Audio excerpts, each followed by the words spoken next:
నమస్తే పెద్ద ఏం పేరు? నా పేరు ఉప్పలపాటి వీరభద్రయ్య. ఎక్కడి నుంచి ఏం చేస్తూ ఉంటారు? నేను ఇక్కడే మల్లెపూలు అమ్ముతా, కంపెనీకి వెళ్తా, కోకోకోల కంపెనీ. ఓకే. కూటమి ప్రభుత్వం అధికారంలోకి వచ్చి 11 నెలలు అవుతుంది కదా. వీళ్ళ దగ్గర అన్ని డబ్బులు వేల కోట్లు ఉండి, ఎమ్మెల్యేల దగ్గర, మినిస్టర్ల దగ్గర అన్ని తీస్తే అమెరికా లాగా ఉంటాయిగా. అందరూ సమానంగా బతుకుతారుగా. అందరూ సమానంగా బతుకుతారుగా. నువ్వు పని చేస్తున్నావు, ఊరకు చేయుగా, నీ శాలరీ కోసం చేస్తున్నావు, ఎవరి పని వాళ్ళు చేస్తున్నారు. మరి మొన్న అగ్రికల్చర్ గోల్డ్ అన్నారు, ఆ డబ్బులు పోయినాయి. అగ్రికల్చర్ గోల్డ్ అన్నారా, పోలీస్ స్టేషన్ తోటి తిప్పారా, డబ్బులు ఎగదెంగారు. అందరూ ఎగదెంగే పనిలేగా. ఎవరు పెట్టింది ఇవన్నీ పెద్ద పెద్ద వాళ్ళు పెడతాం, కోట్లు ఆడ దాచుకోవటం, ఆస్ట్రేలియాలో, అమెరికాలో దాచుకోవటం. ప్రభుత్వ పెద్దలు చేసినటువంటి తప్పులకి సామాన్యులు నష్టపోతున్నారంట. మరి అంతే. మరి ఏడే ఉండొచ్చుగా ఇండియాలోనే. మరి అమెరికా, ఆస్ట్రేలియా, దుబాయ్ వెళ్తాం ఎందుకు వీళ్ళంతా? మరి బతుకుతానికి ఎవరికాళ్ళు చదివించుకొని దూరం పంపుకుంటున్నారు. మరి ఇక్కడ ఆస్తులు కోట్లు ఉన్నాయన్నీ ఆడ పెట్టుకుంటున్నారు. సిసి బ్యాంకులని, బోస్ బ్యాంకులని. మా ఓటోల దగ్గర 2 లక్షలు ఉండాలంటే బ్యాంకుకి వెళ్తే రేపిస్తాం, సాయంత్రం రండి అంటున్నారు. అట్లా ఉంది. మరి వాళ్ళకైతే ₹1,00,00,000 అమ్మటే ఇస్తారు, ఎమ్మెల్యేలకి, మినిస్టర్లకి. అది ఇంకోటండి, ఇప్పుడు మీరు చూస్తూ ఉంటే చాలా అసంతృప్తిగా ఉన్నారు. అసలు రాజకీయ వ్యవస్థ పైన అసంతృప్తిగా ఉన్నారు. వాళ్ళ దగ్గర డబ్బులు లేవు. వాళ్ళకి రోజుకు ఒక కారు ఎందుకయ్యా? మామూలుగా ఇప్పుడు ఒక మనిషి వెళ్తానికి ఎంత ఖర్చు అవుతుంది? వేల కోట్లు ఖర్చు అవుతుంది. మరి ఆ డబ్బులన్నీ ఎందుకు పెదల మీద పడతామేగా. సరే, ఇది ఆ టాపిక్ తర్వాత మాట్లాడదాంలే. కానీ ఈ టాపిక్ చెప్పవే. ఇప్పుడు విమానంకి వెళ్తున్నాడు, సొంత విమానం వేసుకొని 300 కోట్లు 400 కోట్లు అంటున్నాడు. సొంత విమానం ఎందుకు? అది 10 మందికి పెడితే పేదలు బతుకుతారుగా. మరి అమెరికా ఎట్టుందా? ఎవరి పని వాళ్ళు చేసుకున్నా ఒక్కొక్కరికి అపార్ట్మెంట్లు ఉన్నాయి. మన వాళ్ళకి ఏముండే? ఈ బుద్ధి గడ్డ ఇది రోడ్ల మీద ఎట్టు కూకోవటం, టీ తాగటం. ఏం చేయాలంటారు మరి? ఎమ్మెల్యేలు, మినిస్టర్లు డబ్బులు తిండయ్యా. సిసి బ్యాంకులు మొత్తం డబ్బులు తిత్తి వేల కోట్లు ఉన్నాయి.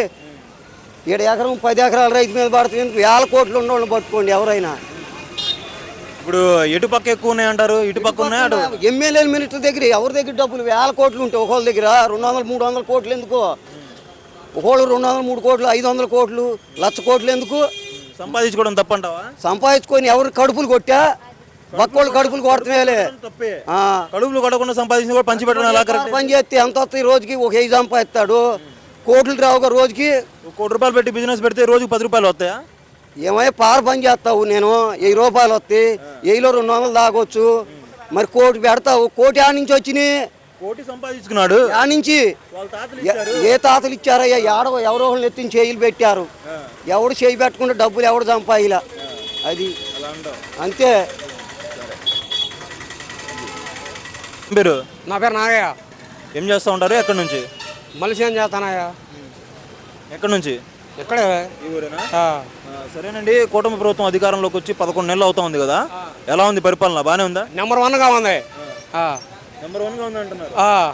ఎందుకు అలా అనిపిస్తుంది మీకు? ఇక అందుకని పాయింట్ ఏం చెప్పేది అంటే ఏమేం చేశారు, ఏమేం చూసి చెప్తున్నారు మీరు నెంబర్ 1 అని? అన్ని బాగానే ఉన్నాయి.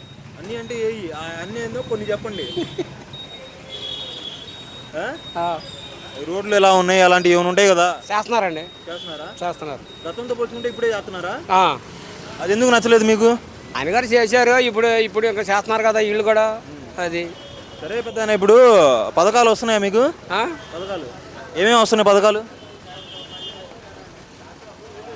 అన్నీ బాగానే అవుతున్నాయి కదా. సరే, గ్యాస్ బండ్లు వస్తున్నాయి మీకు? గ్యాస్ బండ్లు వస్తున్నాయి. పెన్షన్ వచ్చిద్దా మీకు? రాదయ్యా. ఇంకా వయసు రాలేదా? రాలా. సరే, చంద్రబాబు నాయుడు గారు అమరావతి రాజధాని కడతానని చెప్పి చాలా గట్టిగా నిర్ణయించుకొని కూర్చున్నారు కదా. కడతారంటారా? 3 ఏళ్ళలో అవుతుందా? అయిపోద్ది. 3 ఏళ్ళలో అయిపోద్ది, గట్టిగా అయిపోద్ది. ఏంటంత గట్టి విశ్వాసంతో చెప్తున్నారు మీరు? నమ్మకం అదేగా. పెద్ద ఏం పేరు? కోటేశ్వరరావు.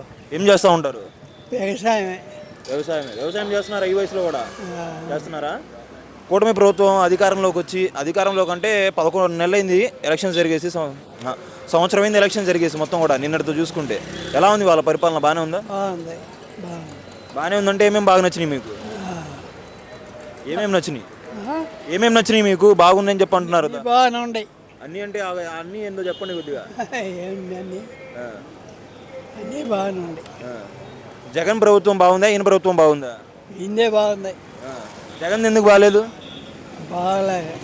ఎందుకు బాగాలేదు చెప్పాలి కదా. ఎందుకు బాగాలేదో, ఎందుకు బాగుందో?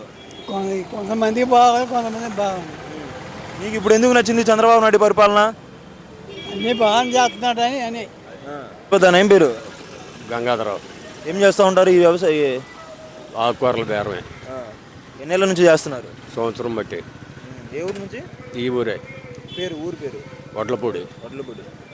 సరే పెద్దన, కూటమి ప్రభుత్వం అధికారంలోకి వచ్చి 11 నెలలు అవుతుంది. మే 13వ తారీఖు ఎలక్షన్ జరిగి సంవత్సరం అవుతుంది. ఎలా ఉంది ఇప్పుడు పరిపాలన? బాగానే ఉందా? బాగానే ఉంది. బాగానే ఉందంటే ఏమేమి నచ్చినాయి మీకు? అన్నీ బాగానే ఉన్నాయి. ఇంక చేసే పద్ధతులన్నీ అన్నేందో కొన్ని చెప్తారా? ఏవో ఇక అవన్నీ మనకు ఐడియా లేదు. ఇంకోటి, ఇప్పుడు జగన్మోహన్ రెడ్డి గారు ఓడిపోయారు కదా, ఓడిపోయారంటే ఆయన చేసే పనులు నచ్చకే ఓడిపోయారు. మరి ఇప్పుడు మళ్ళీ ఆయన గెలిచే అవకాశం ఉందంటారా? ఏం మరి తెలియదు అయ్యా, మనకు ఆ రాజకీయం తెలియదు. ఏమైనా వ్యతిరేకత ఉందా ఇప్పుడు కూటమి ప్రభుత్వం పైన? ఏం లేదులే. అంటే పథకాల గురించి కానీ లేకపోతే పెన్షన్ల గురించి కానీ ఏం లేదు. అవేం లేదా? మొత్తం బాగానే అన్నీ బాగానే ఉన్నాయి. అమరావతి సంగతి ఏంటంటారు మరి? రాజధాని బాగు చేస్తున్నాడుగా. అయిద్దంటారా? అవుద్దిలే. 3 ఏళ్లలో అన్నారు, అయిద్దా 3 ఏళ్లలో? 3 ఏళ్ళు అంటే అప్పుడే 3 ఏళ్ళు ఏమవుద్ది? ఏమవుదు. 3 ఏళ్ళు అవుద్ది. ఎన్ని నెలలు పట్టిద్ది అంటారు? 3 ఏళ్ళు. ఎన్ని నెలలు అయిద్ది అంటారు? మాటలు కాదుగా, 10 ఏళ్ళు పట్టుద్ది రాజధాని పూర్తి అవ్వద్ది. మరి 10 ఏళ్ళు అధికారం వీళ్ళకి ఇస్తారంటారు జనాలు? బాగవుద్ది, లేదంటే ఆగిపోద్ది. మళ్ళీ ఆగిపోయింది అంటే జగన్ వస్తే మళ్ళీ ఆగిపోద్ది అంటారు. ఆగిపోద్ది.